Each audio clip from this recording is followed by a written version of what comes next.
Manchester United have completed their final training session at Carrington before travelling to London for tomorrow's Premier League fixture against Arsenal at the Emirates Stadium. The squad underwent rigorous preparations as they aim to secure a crucial victory in one of the season's most anticipated matches. The players were seen arriving early at the training ground with spirits high despite the pressure of the fixture. Under the watchful eye of manager Ruben Amorim, the team focused on maintaining discipline, fitness and cohesion. The session included set-piece routines, passing drills and strategic exercises aimed at fine-tuning their gameplay for the encounter. The club's medical staff worked closely with several players to ensure their readiness for the game. Lisandro Martinez, who had been dealing with a minor injury, participated fully in today's session and is expected to make the trip. However, long-term absentees like Victor Lindelof and Tyrell Malacia remain unavailable for selection. After training, the players returned home to finalise their preparations before assembling for their departure to London. The squad is scheduled to leave Manchester by flight later this evening, with team officials ensuring smooth travel arrangements. Arsenal vs Manchester United is scheduled for kick-off at 4:30 p.m. UK time tomorrow, with both teams vying for vital points in the race for top positions. Manchester United's new head coach Ruben Amorim has hailed Noussair Mazraoui as the club's future, even though he isn't especially impressed with the defender in training. Mazraoui arrived in August as one of the less heralded of United's 5 major summer signings, signing from Bayern Munich for a fee of around £12.8 million, potentially rising to £17.1 million with add-ons. The Moroccan international was hand-picked by the recently sacked Erik Ten Hag, under whom he had played at Ajax. After a steady start, the 27-year-old has played a key role in recent weeks, impressing Amorim with his consistent performances and versatility, while excelling in both full-back positions and as part of the back three. Having started all 3 games under the Portuguese and been shortlisted for United's November Player of the Month award, Mazraoui is expected to feature in Wednesday's Premier League clash with Arsenal. And speaking at Monday's pre-match press conference, Amorim lavished praise on the defender, identifying him as a key part of his long-term plans. Amorim said, "He's a top player, he knows how to attack, he's very technical, he's very good defensively and he's very good one-on-one. He's a modern player, I think he's the future of our team. When you think about him, you think we need more players like Nous that can control the tempo. They are really, really good and comfortable with the ball. So, Nous, I'm really happy with him." However, Amorim admitted that the Morocco international doesn't necessarily shine during training sessions. The Portuguese boss revealed, "In training I don't see him a lot, but in games he's a top player, because he understands the game. He has appeared in 20 matches so far this season, managing to provide assists against Brighton and in the recent Europa League win over Bodo Glimt." Mazraoui was an integral player under ex-Red Devils boss Ten Hag at Ajax, making 137 appearances on his way to winning 3 Eredivisie titles. Having moved on from the Netherlands, Mazraoui played 55 matches for Bayern Munich across 2 seasons in Germany, but he found himself sidelined too often once Thomas Tuchel took charge of the Bundesliga giants, which prompted him to seek a move elsewhere. Nevertheless, he picked up a Bundesliga title in 2022-23 and played an important role as Bayern reached the Champions League semi-finals in 2023-24. We want your views, Reds. You can become even more involved with our Man United coverage by signing up. This will unlock a whole host of things, including joining the comments and taking part in our special Quandus, where you can speak directly to our reporters about what's happening at Old Trafford this week and beyond. The Anglo contingent of Manchester United's pre-season tour squad were not in the mood to chat in Los Angeles. In lieu of surly senior teammates, Ahmad, a shy and softly spoken 22-year-old, stepped up onto the dais for a press conference in the University of California, Los Angeles.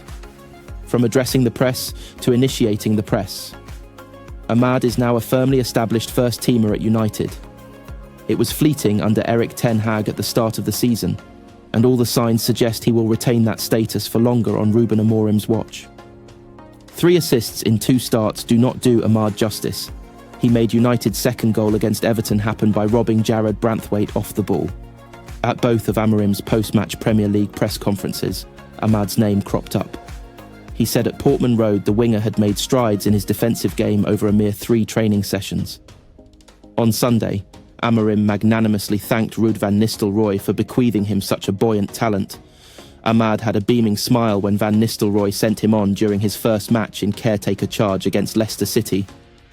That 4-match spell is remembered more for Ahmad's goals against Park and his neat backheel for Bruno Fernandes against Leicester. It is just as well Amorim's early assertion that full-backs would start in the wide roles has not come to pass. United's central defensive shortage has been a blessing in disguise, moving Noussair Mazraoui inside to make up the numbers in the three, leaving a vacancy on the flank. Ahmad was always a good fit. Quick, selfless and intense, he took less than 80 seconds to demonstrate his credentials with the cross for Marcus Rashford at Ipswich. At a club that is now actively sharing responsibility for transfers, Ahmad is an outlier.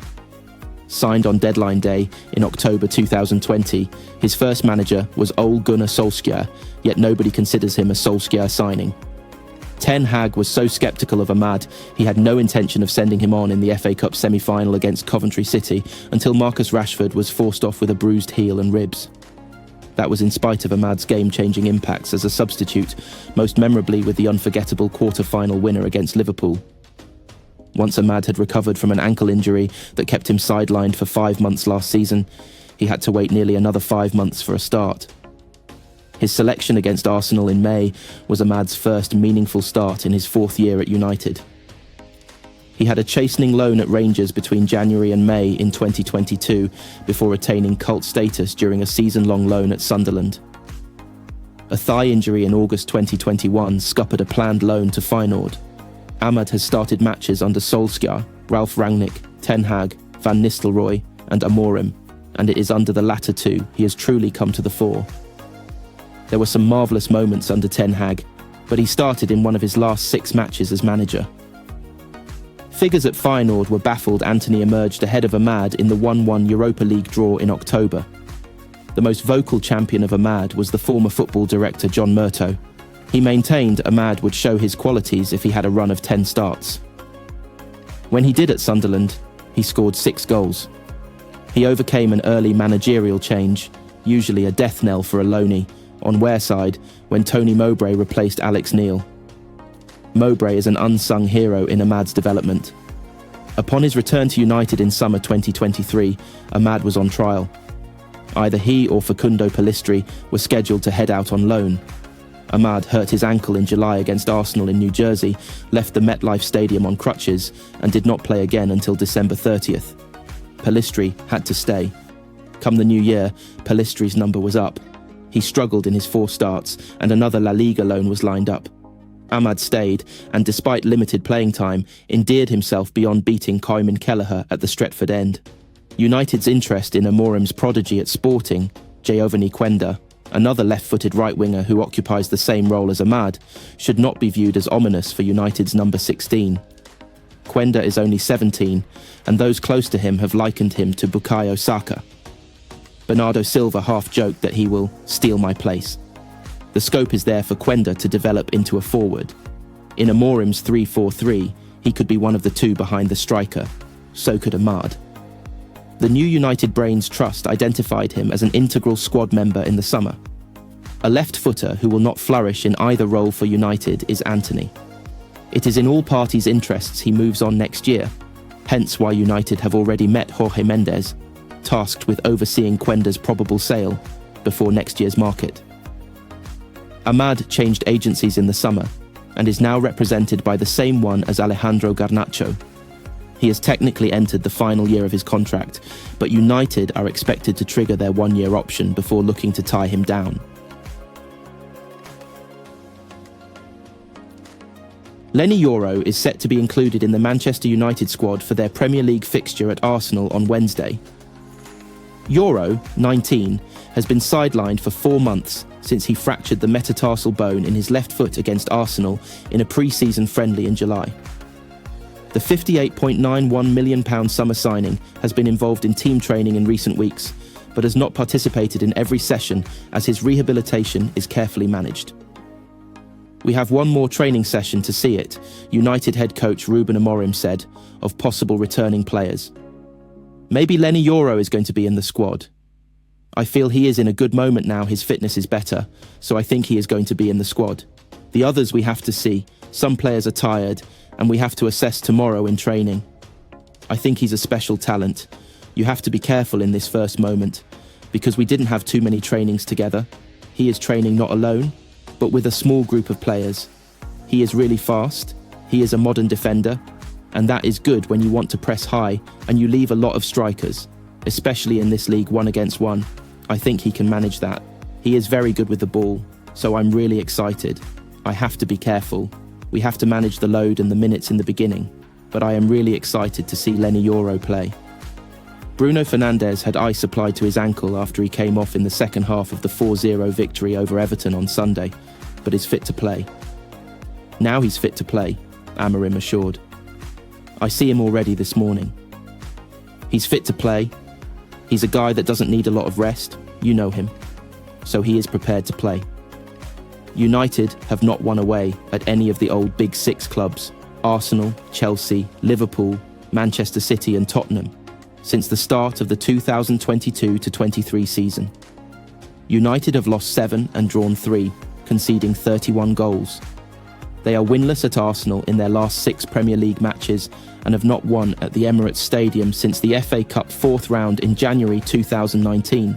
Amorim Sporting prevailed at Arsenal in the Europa League round of 16 in March 2023, and he is impressed by the club's evolution under head coach Mikel Arteta. It's the best team that we faced by far so far, Amorim added. But the test is every game. If you see the last game yesterday was really tough. Was 4-0, but you see the game like I see it. So everything now is a test without so many minutes to train.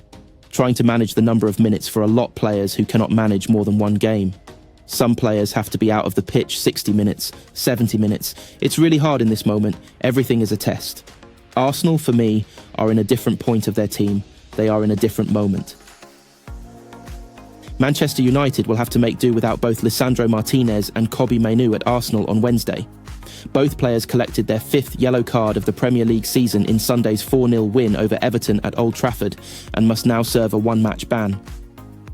Maino, who was making his first appearance since the 0-0 draw with Aston Villa on October 6th, was cautioned 4 minutes into the second half, before Martinez was booked just 2 minutes later.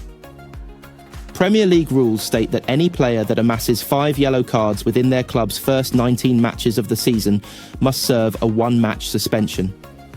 No other United players are in immediate danger of being handed a ban of their own. With Martinez and Maino both ruled out of the midweek trip to the capital, Men's Sport has had a look at 3 different ways United could line up without 2 of their most important figures. Given Martinez provides balance to the back 3 by being left-footed, it would make sense to replace him with a left-footer. Luke Shaw is the most obvious candidate to step into the void Martinez will vacate amid his previous experience of playing as a centre-back. Shaw made his 3rd straight substitute appearance against Everton, climbing off the bench in the second half, and has now stored 98 minutes under his belt over the last 3 games. He has looked comfortable and should now be pushing for a start. Manuel Ugarte was a surprise omission from the starting 11 at the weekend, making way for Maino, but he will offer United the steel and grit in the middle they are likely to need at the Emirates. He has not started a league game since being reunited with Ruben Amorim at Old Trafford. Harry Maguire was back in the squad and back on the pitch for the first time since October 6th against Everton on Sunday. He stepped off the bench in the second half, replacing Noussair Mazraoui with 56 minutes played. Maguire has demonstrated with England in the past that he is comfortable playing in a back 3, but the prospect of him replacing Martinez would require a defensive reshuffle given Maguire is right-footed and would be better on his favoured side. Mazraoui has played at left-back for United this season, meaning he could be an option to plug the gap on the left side of the defence. In midfield, Bruno Fernandes could drop deeper to play as one of the 2 central midfielders, just as he did against Bodo Glimt. That could open up a window of opportunity for Mason Mount to return as one of the 2 number 10s. Having not made the bench for any of Amorim's first 3 games in charge, the chances of Lenny Yoro making his competitive debut for United from the start away at Arsenal are unlikely. However, stranger things have happened. It is every United supporter's dream to see Yoro make his competitive bow and start to show why the club was so determined to beat Real Madrid to his signature in the summer. The consensus is that he will eventually become United's first-choice right-sided centre-back.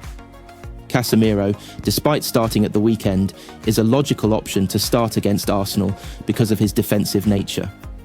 it would make sense for him to be partnered by Ugarte, who is also a defensive specialist. They performed well as a midfield partnership under Ruud van Nistelrooy.